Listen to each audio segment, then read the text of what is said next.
Bienvenidas y bienvenidos a Punto Género. Hoy en el programa vamos a arrancar contándote sobre un proyecto nuevo que se presenta esta semana y que apunta a promover la equidad de género en la industria cinematográfica y audiovisual. Audiovisual, ahí me salió bien. Y también vamos a hablar de los 20 años de la desaparición forzada de Marita Verón.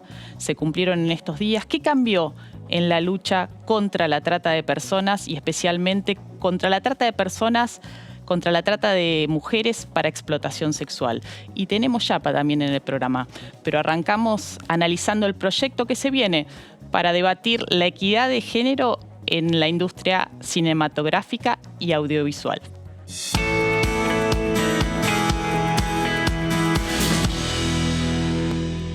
El próximo 13 de abril se presenta el proyecto de ley de equidad de género en la industria cinematográfica audiovisual argentina.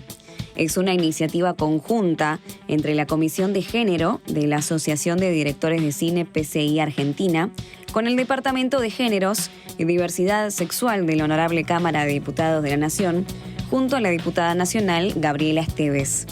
El proyecto busca promover la equidad de género desde una perspectiva de diversidad sexual en la industria cinematográfica y audiovisual argentina, tanto en el desarrollo, fomento, producción, distribución, exhibición, como en la investigación y capacitación, cualquiera sea el medio y cualquiera sea la plataforma utilizada. Hoy, en Punto Género, hablamos con quienes empujaron a que este proyecto llegue a la Cámara.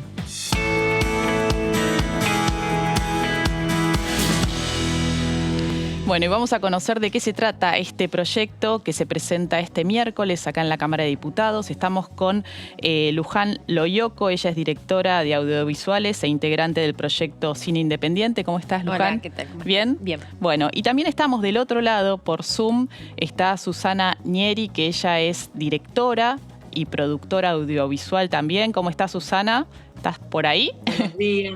Sí. Buenos días, ¿cómo están? ¿Qué tal? ¿Cómo va? ¿Bien? Sí, muy bien, muy bien. Bueno, a ver, vamos a empezar contando de qué se trata este proyecto. Si querés, Luján, arrancar, ¿qué es lo que establece esta iniciativa? Bueno, este es un proyecto que empezamos a desarrollar el año pasado, llevó bastante tiempo de trabajo. En realidad el objetivo puntual es atacar como los dos blancos que estamos con gran inequidad de género en la industria, que uno es el ámbito laboral, o sea, poder garantizar equidad en los puestos de trabajo y la redistribución de los recursos y el fomento. Entonces, armamos un proyecto de ley como que ataque esas dos desigualdades. Tenemos un proyecto que se rige con dos principios rectores. Uno es el principio de equidad y el otro es el principio de igualdad de oportunidades. Y el principio de equidad justamente busca garantizar la equidad en todos los puestos de trabajo y en los puestos de liderazgo. Y el principio de igualdad de oportunidades, que haya una redistribución justa a la hora de otorgar fomento.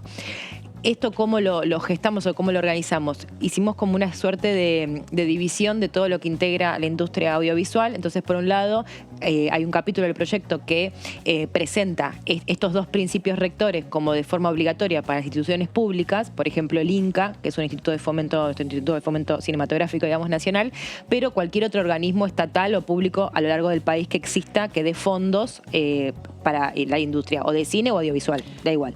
Entonces, estos dos principios que deben garantizar que a la hora de contratar tiene que haber equidad en los equipos de trabajo, ya sea una planta permanente de un instituto o contratos temporarios, como suceden en las filmaciones, que son contratos temporarios, ahí esos institutos o esos organismos tienen que garantizar que esos equipos cumplan con la equidad. Y por otro lado, a la hora de otorgar fomento, cualquiera sea la vía, subsidios, créditos o concursos, cualquier vía de fomento, a la hora de otorgarlo se tenga en cuenta el principio de igualdad de oportunidades. Por lo tanto, esa forma, sea la que fuere, o un concurso o un comité que seleccione, tiene que cumplir con la equidad a la hora de los resultados.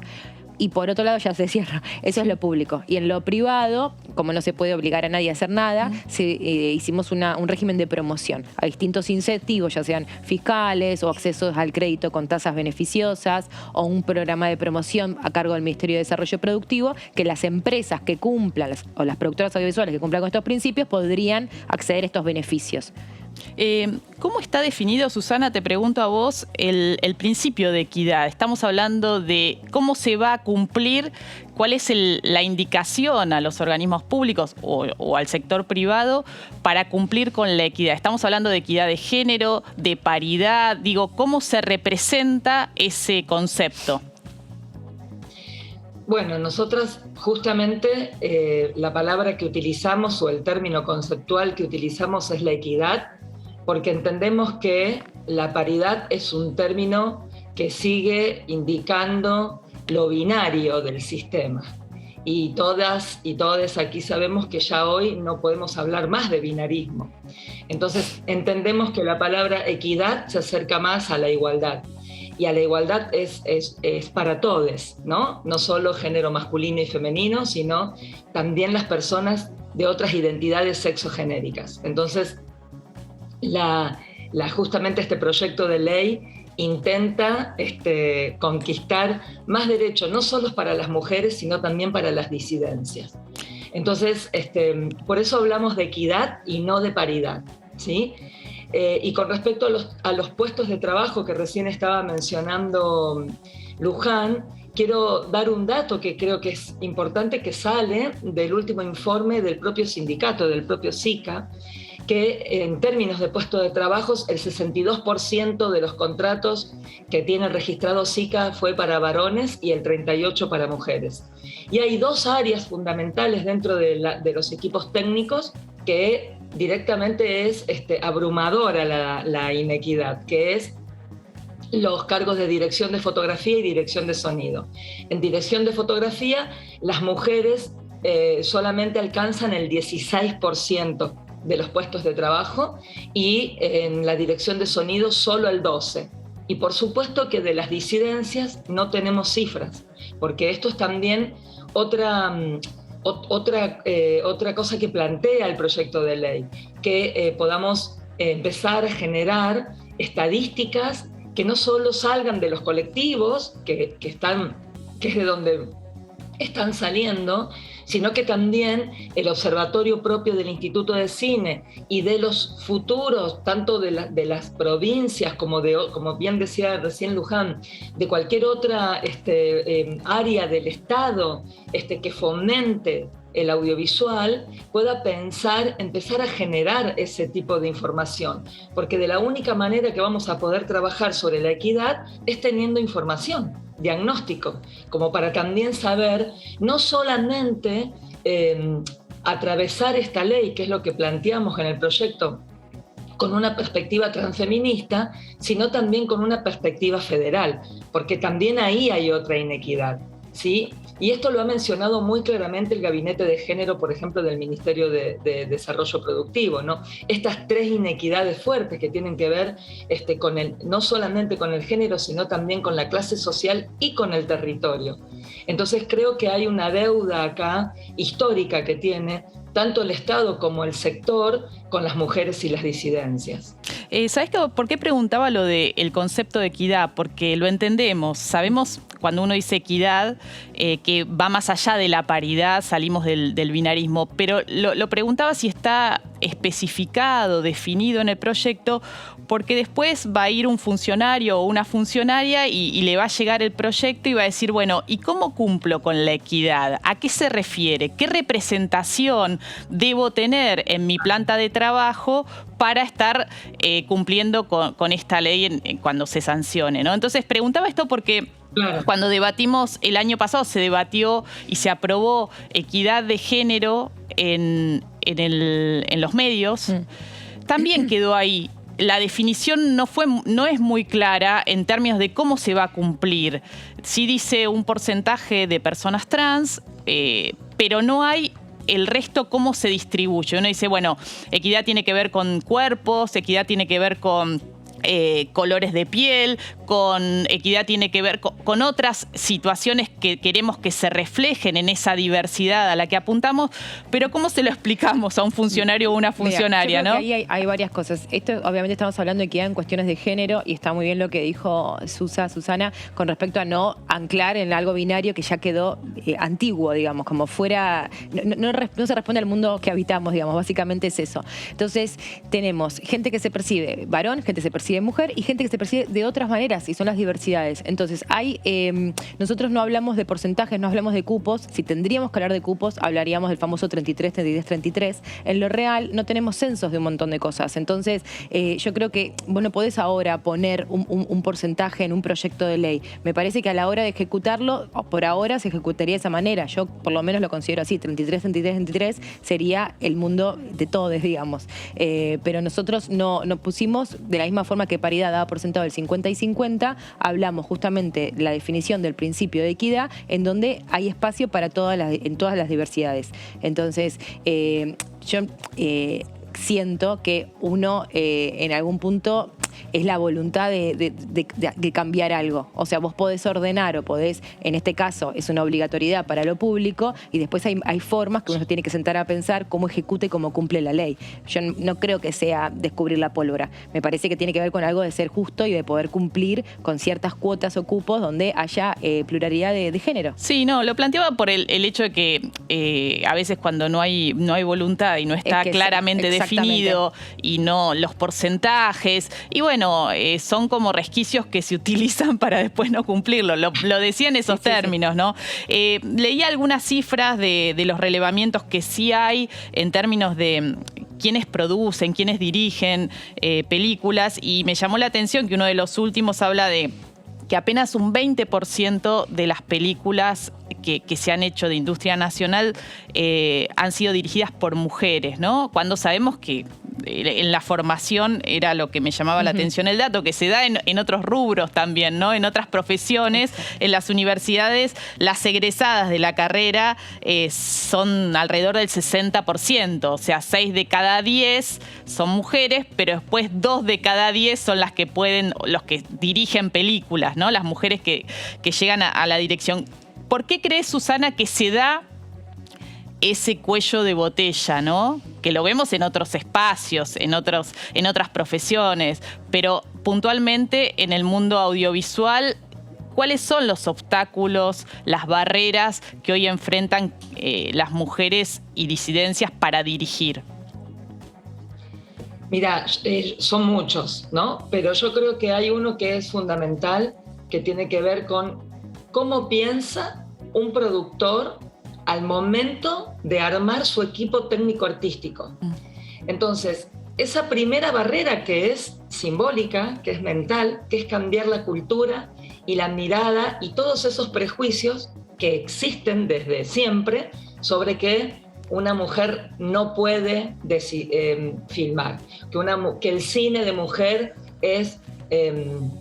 tiene determinadas características, ¿no? Porque hay un canon cinematográfico, como hay un canon en la literatura, como hay un canon en las artes plásticas, en la música, en todas las artes en general, que es masculino, ¿sí? Es como la historia también está contada por esa masculinidad hegemónica. Entonces, digo, esto no es nada que esté diciendo que no lo sepamos todos.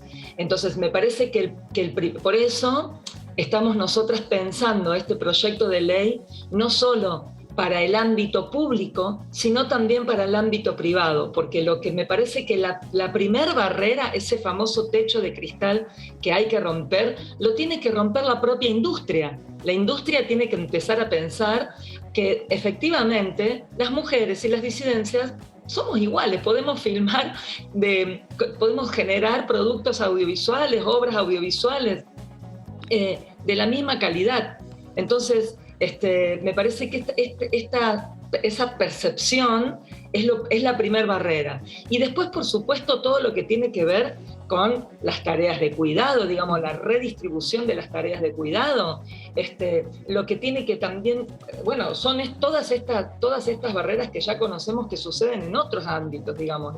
La mujer es la que está encargada del 80% de las tareas en el hogar. Entonces, claro, todas estas barreras, la maternidad, hay un montón de situaciones, por eso también la perspectiva que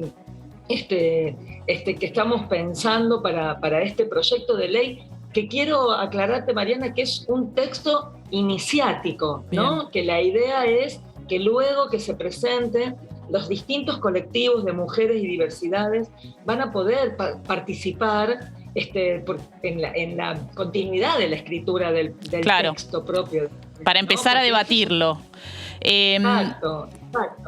Pensaba también la importancia de aportar otras miradas, ¿no? Porque el hecho que mujeres y disidencias puedan dirigir también trae la diversidad de miradas. No es solo de, cumplamos con un cupo o estemos todas, sino que tiene que ver con enriquecer la producción cultural. Exacto, yo solamente quería sumar eso porque es muy interesante esto que planteaste vos del dato entre que las mujeres o las diversidades que estudiamos y después cuántos de esas personas hay en el ámbito laboral. Está todo lo estructural que dijo Susa, que me parece primordial, que tiene que ver con la sociedad en la que vivimos, las tareas de cuidado, la maternidad, y la industria audiovisual muchas veces es muy física. Entonces ahí hay como primero un montón de personas y de mujeres que como que quedan en el camino. Y después a la hora de contratar, yo conozco muchas más directoras y productoras de la autogestión, digamos, claro, que fueron contratadas por productoras o empresas. Entonces hay una gran diferencia justamente en los cargos de liderazgo cuando uno analiza, sacando los roles históricamente feminizados, que lo que decía Suso, maquillaje, peinado, producción mismo, en lo que es dirección de fotografía y los cargos de liderazgo en general, hay muchas menos mujeres y hay una división muy grande entre la dimensión de los presupuestos que manejan las películas dirigidas por varones que por mujeres. O sea, no tiene que ver solamente con que, contratan mujeres para dirigir, sino que las películas o producciones de mayor presupuesto, cada vez hay menos mujeres. O sea, está todo siempre bien asociado a no poder manejar el dinero. Y con respecto, perdón, porque vos hiciste un comentario recién. Que amplificar las miradas. De amplificar la mirada. Que el tema de la equidad no es solamente esto que hablamos, que es primordial, que en los ámbitos laborales y la redistribución del fomento, sino que el cine, la cultura, genera miradas, genera formas de ver el mundo. Entonces también la mirada masculinizada y patriarcal constantemente a lo largo de la historia generó estereotipos o formas de narrar cómo es la vida que nos hicieron creer que eran así, claro, nos formatearon de esa forma, ¿no? Uno se retroalimente también, claro, educa y va cambiando y se va, y uno se va sintiendo representado de otras maneras a partir de que cede esa voz autoral a otras personas con otras formas de ver el mundo. O sea, ahí radica el cine de autor un poco. Sí, muy interesante. Susana, te despido a vos, que estamos ahí entrando con la diputada Gabriela Esteves para redondear qué va a pasar entonces con este proyecto acá en la Cámara de Diputados. ¿Qué tal, diputada? ¿Cómo está? Hola, muy buenos días. ¿Cómo va? Muy bien, muy bien. Bueno. Estamos con poca señal porque aquí se ha cortado la luz, estamos con algunos problemas de conectividad, así que estoy conectada desde el teléfono. Se ve bien igual. Se escucha bien, así que muchas gracias. Estábamos conversando con Susana Nieri, con Luján Loiacono, directoras de audiovisuales, sobre esta iniciativa que va a entrar en la Cámara de Diputados este miércoles, y usted es una de las impulsoras. ¿Cómo ve que va a ser el tratamiento dentro de la Cámara? Mira, ya hay todo un camino recorrido con una serie de antecedentes vinculados a generar este tipo de instancias y a profundizar en este tipo de discusiones, que yo creo que primero la recepción del proyecto va a ser muy buena y segundo que va a tener un acompañamiento amplio, no solamente por parte de nuestro bloque, yo como diputada de un bloque que lo está presentando, sino también por parte de otros bloques donde venimos dándonos discusiones en términos transversales, ¿no? Diputados y diputadas de diferentes bloques coincidimos en que hay que profundizar al respecto de todo lo que tiene que ver con la equidad al respecto de los géneros. De hecho, el proyecto de cupo en los espectáculos musicales, lo que sucedió también el año pasado cuando aprobamos la ley en medios de comunicación, generan un antecedente que marca un camino, y este proyecto es una continuidad en ese camino. El proyecto de equidad en los medios todavía no fue reglamentado, ¿no? Justo lo mencionaba en términos de que para mí esa definición de equidad, a veces que no es tan explícita de qué estamos hablando, puede generar, lo digo por la experiencia que hemos tenido con esta ley, cierta dificultad para su cumplimiento. Bueno, pero allí tendremos que ser nosotras quienes también demos las discusiones en términos de cómo se va a llevar adelante la reglamentación. Digo, para eso nosotras estamos participando en este tipo de espacios, y para eso también insertamos este tipo de discusiones en los ámbitos donde estas cosas se discuten, que es el Congreso de la Nación. Cuando se reglamente, estaremos allí dando la discusión para que estén representados lo que nosotras intentamos en el espíritu de la ley. Bien, en estos días, hace semanas, se viene movilizando el sector cinematográfico en reclamo de la aprobación de la renovación de la ley de fomento, ¿no? Que vence a fin de año, que sabemos que le permite al Instituto Nacional de Cinematografía ser un ente autárquico, ¿no? Y recibir esos fondos para distribuirlos para la producción audiovisual. ¿Hay intenciones de renovar ese fondo? Mira, el año pasado se presentó un proyecto del diputado Pablo Carro que tuvo dictamen de comisión, con el cual nosotros expresamos claramente cuál es nuestra voluntad.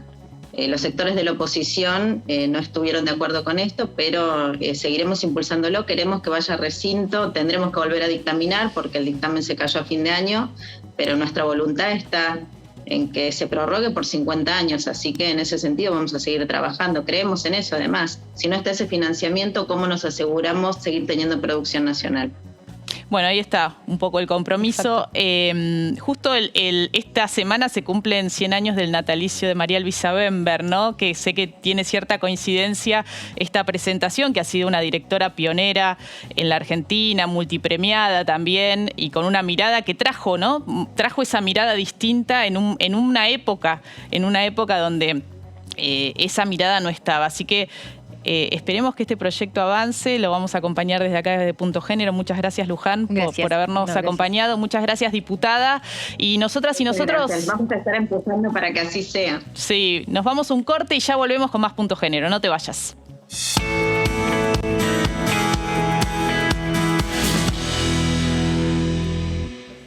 Nuevo bloque de Punto Género, y queríamos recordar que se cumplieron 20 años de la desaparición forzada de Marita Verón. Recordarán un caso emblemático de trata de mujeres para explotación sexual. ¿Qué cambió? ¿Qué cambió en estos años? Logramos una ley, se tipificó el delito de trata. Se creó un programa de rescate a víctimas. Vamos a estar hablando, estamos con Zaida Gatti, su titular. ¿Cómo estás? Hola, ¿qué tal? Buenos días, Sandra. ¿Bien? Bien. ¿Cómo estás? Y estamos del otro lado con Susana Trimarco, la mamá de Marita Verón, una figura emblemática en la Argentina por lo que logró para visibilizar el delito de trata. ¿Cómo estás, Susana? Tanto tiempo. Cualquier cosa que haga. Hola. Hola, ¿cómo están, chicas? ¿Bien? Buen día. Bueno, ¿cómo va? Perdón que estaba teniendo un problemita de conexión. Ahora ya está todo bien. No hay problema. ¿Estás escuchando o no? ¿Se escucha bien? Sí, yo lo escucho perfecto. Sí, las escucho perfecto. Sí. Bueno, ¿cómo transitaste este aniversario? A veces las fechas redondas, ¿no?, movilizan un poco más. ¿Cómo lo transitaste? Bueno, con mucho trabajo, mucho dolor al mismo tiempo. Yo trabajo todo el tiempo y me doy cuenta que ese trabajo es lo que calma mi dolor, ¿no? Y hago cosas todo el tiempo para no estar pensando, porque la verdad que me hace mal a mí estar pensando, retrocediendo 20 años atrás, con tantas cosas horrorosas que pasé, el maltrato institucional que pasé en ese momento. Cuando digo maltrato institucional, de la policía, de los políticos, del Poder Judicial, ha sido una lucha muy grande para mí. Y no quiero yo recordar esas cosas feas, horribles, que me hacen mal. Así que trato de todas las chicas que tenemos, las nuevas hijas que tenemos y todo el gran trabajo que estamos haciendo en la Fundación permanentemente, no hago más que ayudarlas, empoderarlas, contenerlas, dictarles talleres, hacer distintas actividades para poder avanzar y no detenerme con el dolor ese inmenso que siento por lo que me arrancaron mi hija, ¿no?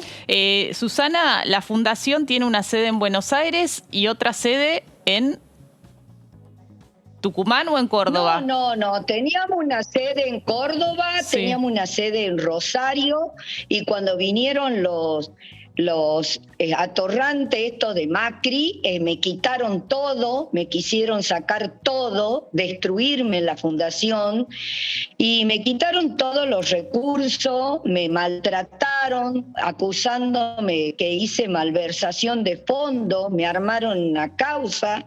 Por supuesto que la causa cayó por su propio peso, porque no tenían ninguna prueba de esa situación. Aparte, yo no podía hacer malversación de fondos porque no era funcionaria pública, nada que ver. Contanos qué trabajo hace la Fundación.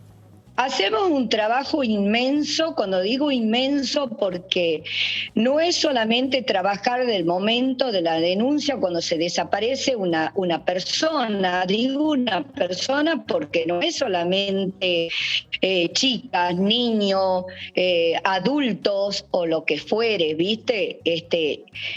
Acompañamos en la búsqueda hasta que se la encuentra la persona y se detecta si es trata de persona o es desaparición, o la persona se haya ido por algún problema en su hogar o porque haya tenido algún otro tipo de dificultad.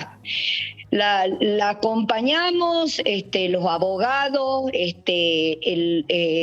la acompañan las trabajadoras sociales, los psicólogos, los asesoran en todo, y acompañamos en la declaración y en el proceso, digamos, judicial, hasta que la causa se cierra, la acompañamos. Y luego esas personas siguen viniendo a la Fundación, porque nosotros le ayudamos con alimentos, con ropa, zapatillas, le hacemos distintos trámites para poderle mejorar la calidad de vida, porque la mayoría de estas personas son gente humilde, muchas de ellas no tienen trabajo, muchas de ellas viven de un plan, y bueno, nos dedicamos a hacer todo lo que tengamos que hacer para mejorar la calidad de vida y también ese abordaje de acompañamiento, de contención sobre todas las cosas, porque la gente viene desesperada. Susana. Mira, ahora se ha creado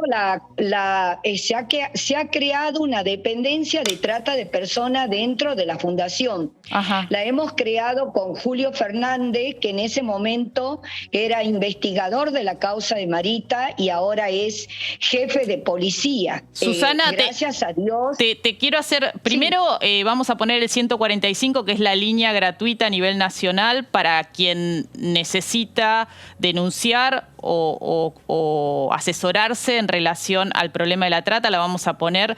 ¿Y a qué teléfono se pueden comunicar o cómo se puede comunicar a alguien que quiere tomar contacto con la Fundación?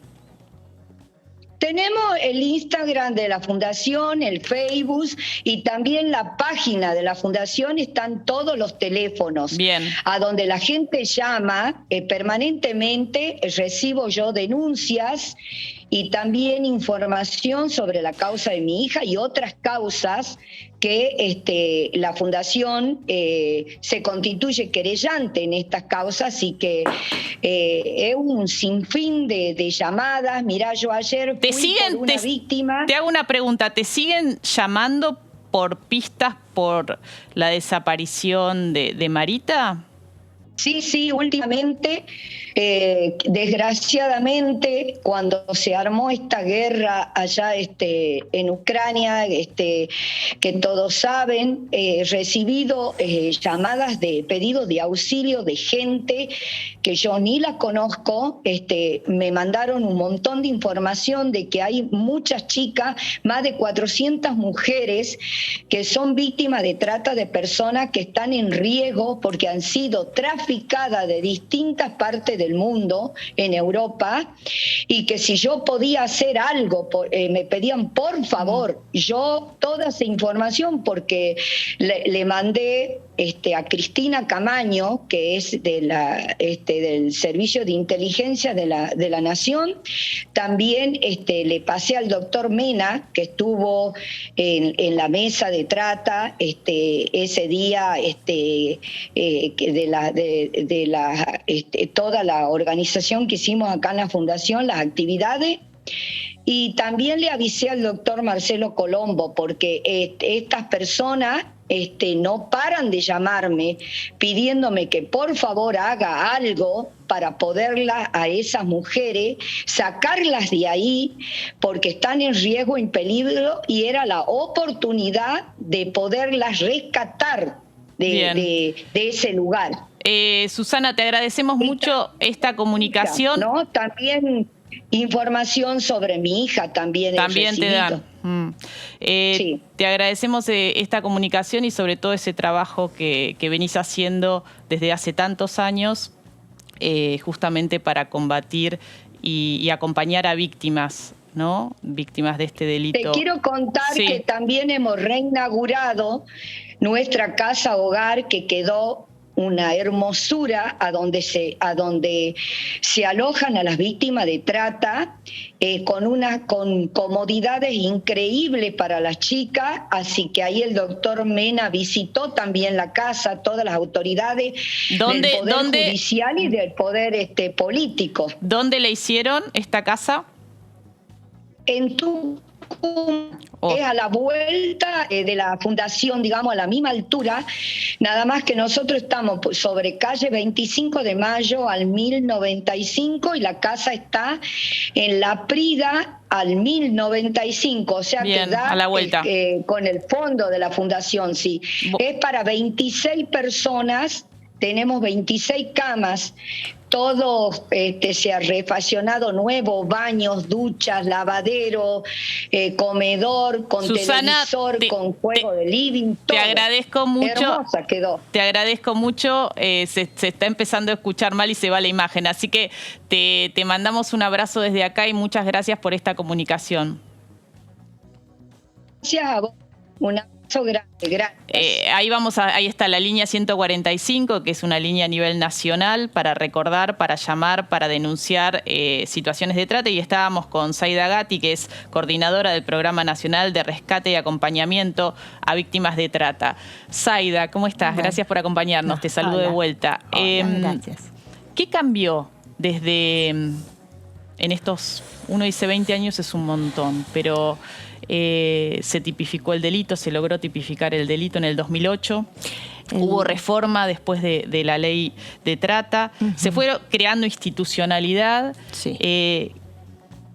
¿Qué cambió en estos años en relación a la lucha contra este delito? Mira, en realidad cambiaron muchas cosas. Podemos pensar que la ley de trata fue un inicio para que el Estado pueda abrir diferentes áreas. Si bien las primeras áreas que comenzaron fueron en el Ministerio de quien era Justicia, Seguridad y Derechos Humanos, que fue la Oficina de Rescate junto con las Fuerzas de Seguridad especializadas.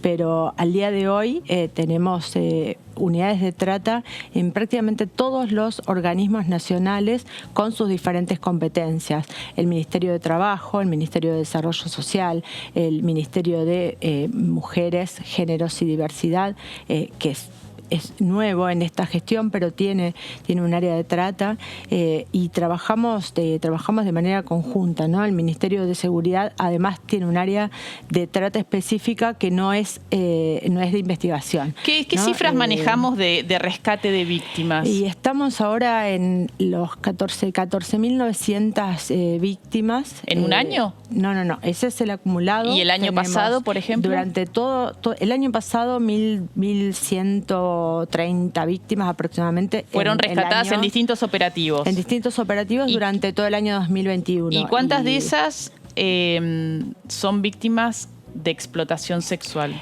Un 45%. ¿Y el resto? El resto son víctimas de explotación laboral, y dentro de lo que es explotación laboral, lo que se empezó a identificar ya hace unos 3 años aproximadamente fue las víctimas que antes eran llamadas mulas y que eran detenidas, quienes transportan sustancias. Correos humanos, ¿no? Ahora se les llama correos humanos, pero bueno, digo mulas para que se entienda transportan droga en su cuerpo. En su cuerpo, y eran detenidas. Mayormente mujeres, ¿no? Mayormente mujeres, obviamente en situación de vulnerabilidad, y casos muy graves porque, bueno, el narcotráfico y la trata, si bien son 2 delitos complejos y siempre fueron de la mano, lo que estamos visualizando en los últimos 3 años es la unidad que tienen y cómo se trabaja de manera conjunta dentro de la organización criminal. Esto lo vemos en muchos barrios, incluso muy cerquita acá en Ciudad de Buenos Aires, donde prostituyen a niñas de 13, 14 o 15 años a cambio de drogas, las mismas organizaciones de narcotráfico que están residiendo en esos lugares y que sabemos que funcionan como grandes redes con conexiones en diferentes lugares del conurbano.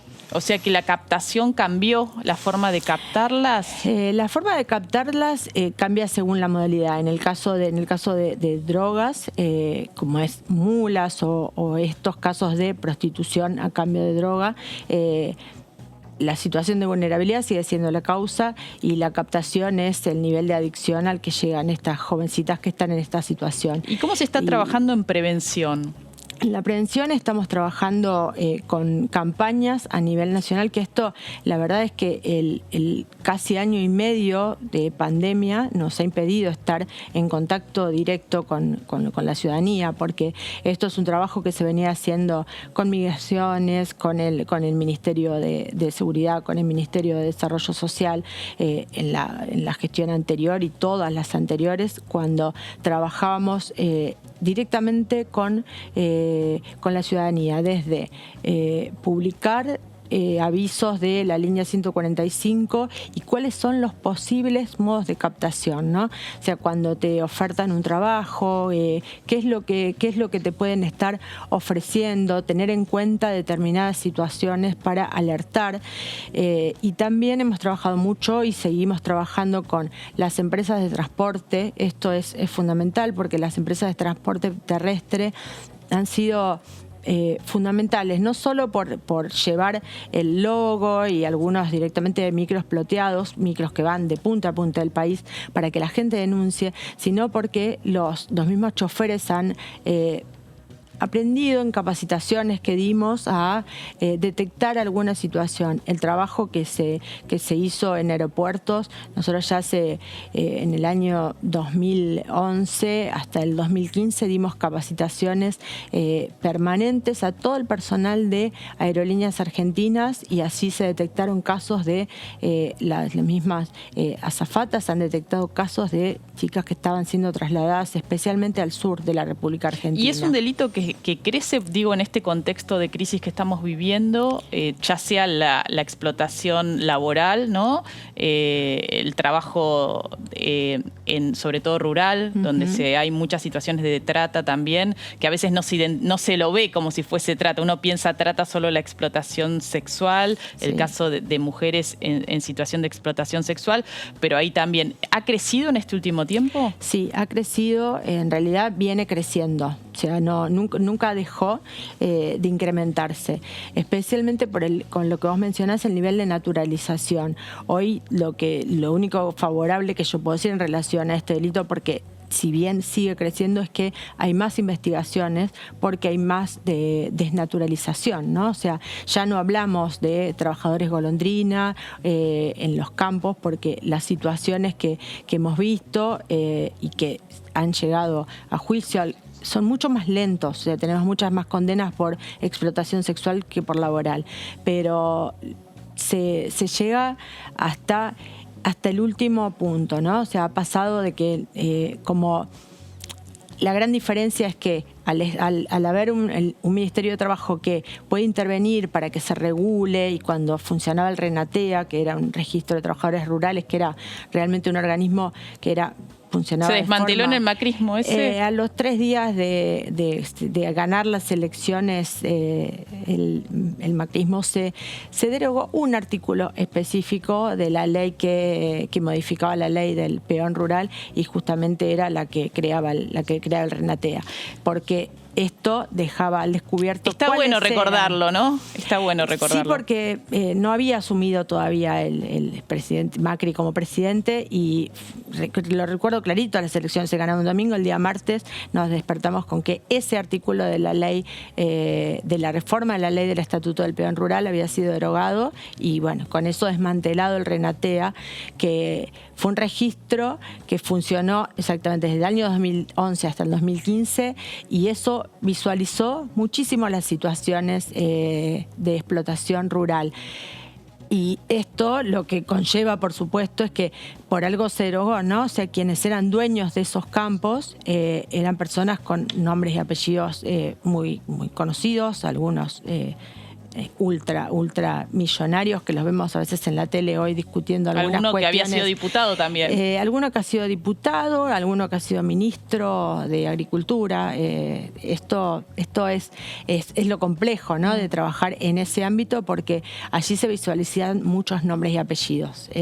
Más que en lo que es el campo de la explotación sexual, porque en la explotación sexual en la Argentina no podemos hablar de grandes bandas de crimen organizado. Sí, cuando están trabajando de manera conjunta con el narcotráfico, pero si no, estamos hablando de un ex secretario de Justicia que tuvimos hasta el 2010 decía, eran pequeñas pymes, ¿no? O pymes familiares, porque sí, realmente funcionan de ese modo, porque a las víctimas las van trasladando de un lugar a otro, y es mucho más rentable que las drogas, en el sentido de la utilización. Claro. y el tiempo que se la compran y la venden hasta que la desgastan totalmente. Vamos a seguir con este tema otro día. Tenemos otro tema pendiente.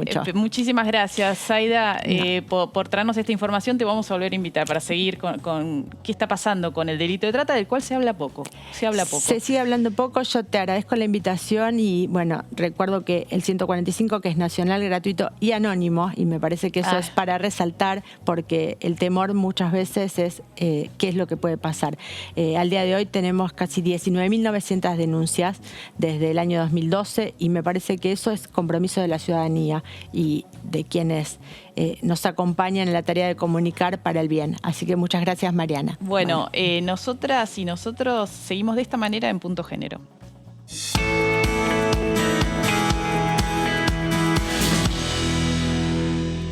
El Partido Socialista lleva adelante una capacitación en género para sus afiliados y simpatizantes. A partir de este hecho, se convirtió en la primera agrupación política del país en realizar una capacitación en la Ley Micaela. Se trata de un ciclo de 6 módulos que se dictará de manera presencial y que llegará a diferentes provincias y continuará hasta el mes de noviembre. La actividad fue organizada por la Escuela de Formación del Partido. Hoy, en Punto Género, recibimos a su directora, Erika Inés, que nos cuenta la experiencia.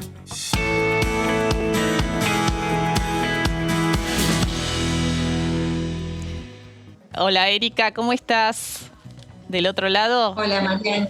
Bueno, Erika, sí, del otro lado. Sos diputada provincial por Santa Fe, por el Frente Progresista Cívico y Social, y estás liderando esta capacitación, que la particularidad que tiene es que es afiliados y afiliades del Partido Socialista, ¿no?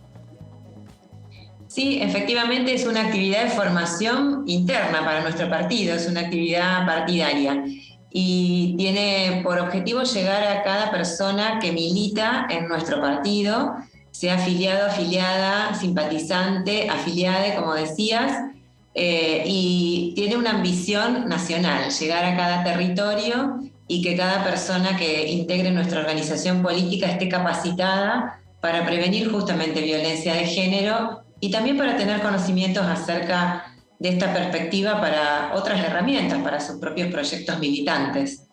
¿Cómo se está llevando adelante? ¿Cómo está articulada, pensada?